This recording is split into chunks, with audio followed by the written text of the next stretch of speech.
Sir, kailan ho ulit may matutumba na mayor? Depende na lang sa intriga mo kung saan ang mas marami.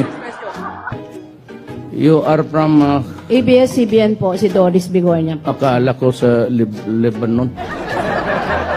Pwede man lang mag-toilet break habang nag-aantay. Sige. Okay. Pangatlong ihi mo na yan, Mar. Bakit naman nila ayaw tayong magsama sa isang kwarto? Nagtataka din ako.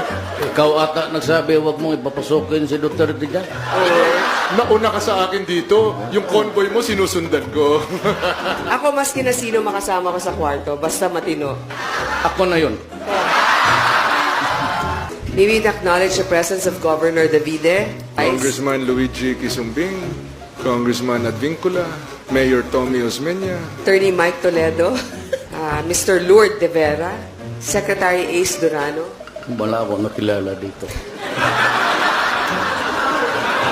Mukhang talo na ako dito sa butuhan. Hindi, ganito na lang. Yung hindi natawag dito ng dalawa, dito na kayo sa akin. Ito, tingnan mo itong binigay na.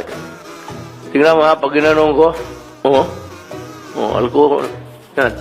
Kaya ako, kanina pa ako, sige, naglalaro ako, nag-enjoy ako na pati Sprite eh. Alcohol.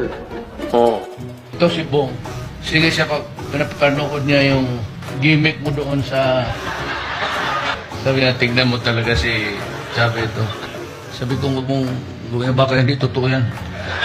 Totoong patulog-tulog siya, pero we can only say good luck and may the next mission be accomplished.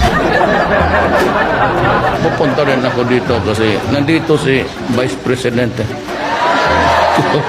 Kung saan siya nagapunta, nagpasunod-sunod ako.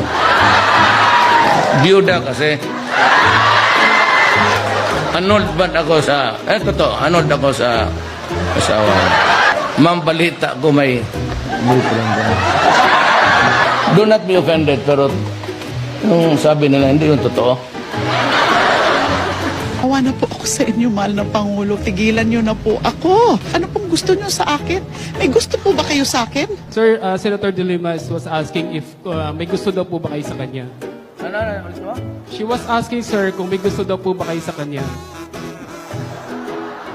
Masyado na nila akong ginigipit, inaapi. Tapos ganyan pang gagawin nila.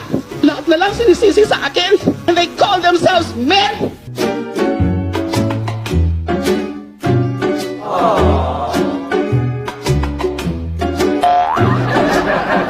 Doresa was valedictorian, pag-graduate. Puro yan sila valedictorian. Puro valedictorian. Kair, good lawyer, si... Tignan mo. Tignan mo ang buhay. Tignan mo ang buhay. Trabahante ko lahat. Don't mind. Tang mo galit siya, nainit ng ulo. Mayor, sabi niyo may mga girlfriend kayo. Dapat Totoo. pantularan yan ng mga kabataan. Well, kung hiwalay ka sa asawa, doon gawin mo sarili mo. Anong gawin ko itong karga-karga ko? Hindi ko naman ipagbili ito. Hindi mo masangla eh. Para sa akin yun na yun. The best that my efforts can really achieve. Kung kulang pa yun, pasensya na po. Yun, hindi ko na talaga kaya. And your help in my journey in the 6 years na binigyan ninyo ako ng honor maging presidente ng Pilipinas. Maraming